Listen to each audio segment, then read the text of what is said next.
پاکستان میں بڑے عرصے سے ہو رہی ہے. سیاست کھوکھلے نعروں سے شروع ہوتی ہے، حکومت ملتی ہے، چند لوگ عہدوں پہ براجمان ہو جاتے ہیں، غریب کا پھر کوئی نہیں سوچتا، وہ وہیں رہ جاتا ہے. پھر وہ 5 سال وہ لوگ اپنی شکلیں نہیں دکھاتے، ان کے پروٹوکولز، ان کے آگے پیچھے لوگ، اور 5 سال کے بعد پھر الیکشن سے کچھ 6 مہینے پہلے وہ دوبارہ عوام میں آتے ہیں. جب حکومت نکلتی ہے ایوان سے تو عموماً لوگ اسے برا بھلا کہہ رہے ہوتے ہیں. ان کے جو نمائندے ہوتے ہیں وہ پریشر میں ہوتے ہیں، جو وزیر اعظم رہا ہوتا ہے وہ غیر مقبول ہوتا ہے، اور عموماً وہ الیکشن ہارتے ہیں اور دوسری پارٹی جو اپوزیشن میں ہوتی ہے ان کی چڑھائی ہوتی ہے.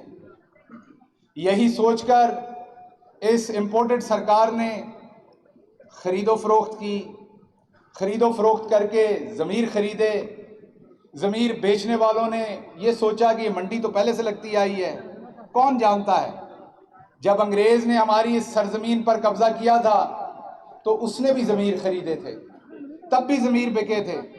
یہ جو بہت اشرافیہ آج آپ کو نظر آ رہی ہے، ان میں سے زیادہ تر کے جو آباء و اجداد تھے انہوں نے اس وقت ضمیر بیچے تھے، اس وقت لوٹے ہوئے تھے. کسی نے جنگ آزادی کی جنگ میں غداری کی تھی تو کسی نے کسی اور مرحلے پر اپنی قوم کے ساتھ غداری کر کے اپنا ضمیر بیچا تھا. کسی کو مربے ملے، کسی کو گھوڑے پال مربے ملے، تو کسی کو صنعتیں ملی. اس وقت بھی غریب پیچھے رہ گیا اور وہ اشرافیہ آگے نکل گئی. آج پھر ان کی جو آنے والی نسلیں ہیں انہوں نے سوچا کہ دوبارہ ضمیر بیچو. ہماری کون سی پہلی نسل بیچ رہی ہے، تو 7ویں 8ویں نسل ضمیر بیچ رہی ہے. اس بار عمران خان کے خلاف ضمیر بیچو.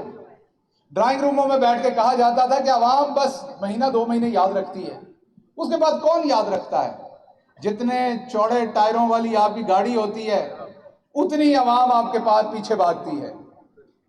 تو آپ ضمیر بیچیں، اس سے نوٹ لیں، ان نوٹوں سے کچھ ضمیر خریدیں، ہلکے کے اندر جو بکنے والے کچھ ضمیر ہوتے ہیں، اور چوڑے ٹائروں والی گاڑی لیں اور ہلکے میں بھگا دیں، تو پھر عوام آپ کے پیچھے اور ووٹ دے گی اور پھر جیت کے نئے سرے سے ضمیر کا سودا شروع کر دے.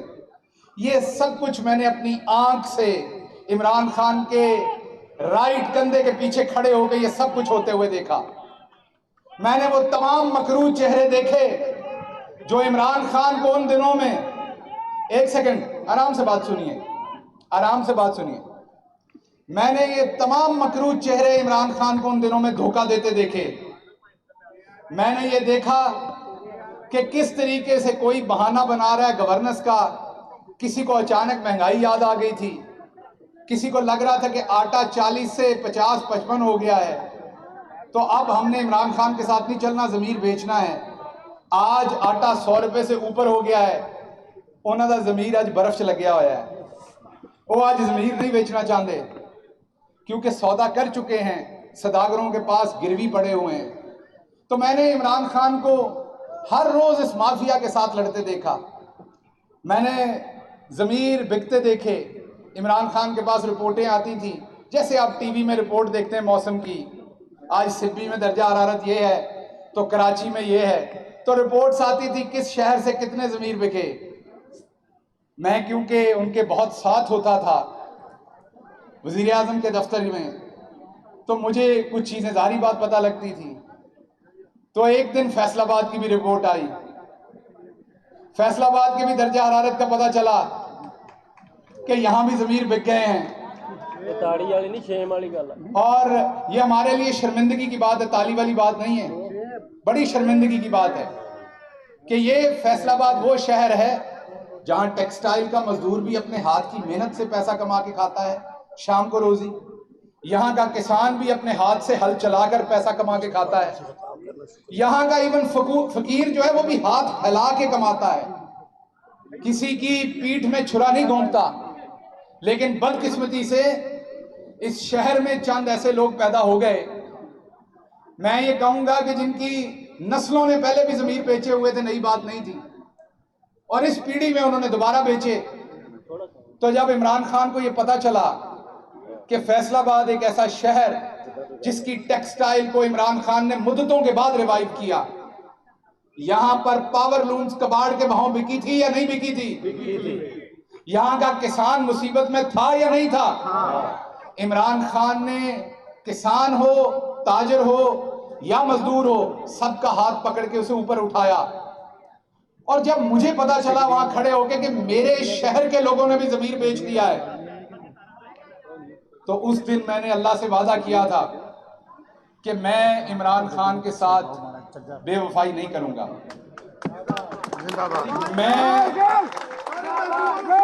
میں اپنے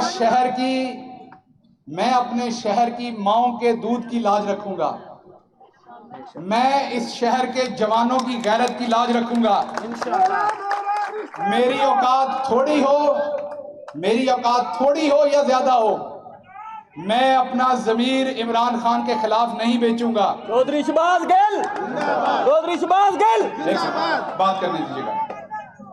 جب آپ ضمیر نہیں بیچنا چاہتے، یہ صحافی کھڑے انہیں پتا ہے، کیمرہ مین کھڑے انہیں پتا ہے، سب سے زیادہ ان کا روز کیونکہ پالا پڑتا ہے روز. صحافت میں خبر وہ ہوتی ہے جسے کوئی رکوانا چاہے. ایسی خبر نہیں ہوتی جسے کوئی نہ رکوانا چاہے. خبر وہ ہوتی ہے جسے کوئی نہ کوئی رکوانے میں انٹرسٹڈ ہو. اور جب آپ وہ خبر دیتے ہیں جسے شہباز گل یا رانا ثناء اللہ یا کوئی اور رکوانے میں انٹرسٹڈ ہوتا ہے، تو آپ کی نوکری بھی خطرے میں پڑتی ہے، آپ کے بچوں کا سکول جانا بھی خطرے میں پڑتا ہے، آپ کے گھر والے بھی خطرے میں پڑتے ہیں.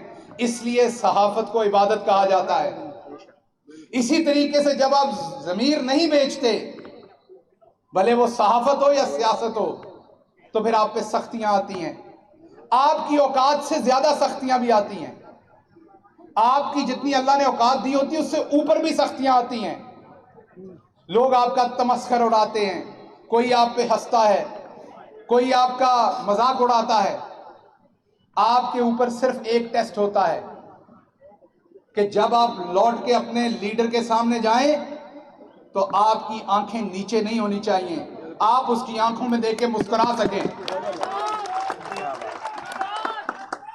آپ کے سامنے ٹیسٹ صرف ایک ہوتا ہے، جب آپ اپنے گھر جائیں تو آپ کی ماں جب آپ کا ماتھا چومے تو اس کی آنکھوں میں خوشی کے ساتھ ساتھ غرور بھی ہونا چاہیے کہ اس نے ایک وفادار بیٹا پیدا کیا ہے. تو آپ غریب ہیں یا امیر ہیں، اگر آپ غیرت مند ہیں تو آپ کے غیرت کی قیمت کوئی نہیں ہے. اور میں آپ کو یقین سے یہ بتاتا ہوں، میں نے مڈل کلاس اور غریب آدمی کو زیادہ غیرت مند پایا ہے. میں نے اس کی غیرت کو نہ بکنے والا پایا ہے. حالانکہ وہ غریب ہوتا ہے، مڈل کلاس ہوتا ہے، وسائل کم ہوتے ہیں، لگتا ہے کہ اس کو آرام سے خریدا جا سکتا ہے. تو یہ یاد رکھیے گا، زیادہ یا کم دولت اس چیز کی ضمانت نہیں ہے کہ آپ غیرت مند ہیں اور بکاؤ مال نہیں ہیں. غربت اس چیز کی نشاندہی نہیں ہے کہ آپ کرپشن کریں گے. میں نے یہاں جتنا کوئی زیادہ سرمایہ دار ہے اتنا اسے زیادہ کرپشن کرتے ہوئے دیکھا ہے. اس لیے میں نے جو کیا، نہ میں نے عمران خان پہ احسان کیا، نہ میں نے فیصل آباد پہ احسان کیا، نہ اپنے خاندان پہ احسان کیا، نہ میں اپنے ستا پنڈا پہ احسان کیتا. میں نے وہ کیا جو مجھے لگا تھا کہ مجھے فیصل آباد کے ٹاٹ والے اسکول میں پڑھایا گیا تھا کہ آپ نے سب سے پہلے اپنے رب العالمین اور اپنے پیغمبر، آخری پیغمبر محمد مصطفیٰ صلی اللہ علیہ وسلم کے ساتھ اور اس کی تعلیم کے ساتھ کھڑے ہونا ہے. اس کے بعد آپ نے اپنے ملک اور اپنی افواج کے ساتھ کھڑے ہونا ہے. اس کے بعد آپ نے جو آپ کا نظریہ ہے اور میرا نظریہ عمران خان ہے اس کے ساتھ کھڑے ہونا ہے. میں نے یہ تینوں شرطیں اس لیے پوری کی کہ آپ جو یہاں بزرگ بیٹھے ہوئے ہیں، آپ لوگوں کی یہی تربیت تھی ہمیں. میں آپ کا بیٹا ہوں، میں تہاڈی پگ دے کسے وال نوں بھی داغ نہیں لگن دیاں گا، میرا تہاڈے نال وعدہ ہے. زبردست خبر شیر. میرا تہاڈے نال یہ وعدہ ہے کہ جدوں تہانوں میں کتے بھی نظر آواں گا، تسی ایک واری پھر اپنی پگ کھول کے تے گھٹ کے وال دے کے بنو گے مینوں ویکھ کے. تہاڈی پگ دے وال مینوں ویکھ کے ٹھلے نہیں ہون گے. جس طرح اتھوں دے کچھ ضمیر فروش جنہاں دے سراں دے نال نال انہاں دے ضمیر بھی ننگے ہوئے نے، ان کی طرح آپ کو میں بکتا ہوا بازار میں نظر نہیں آؤں گا. یہ کچھ لوگ کھڑے ہیں یہاں پر اس سٹیج کے اوپر،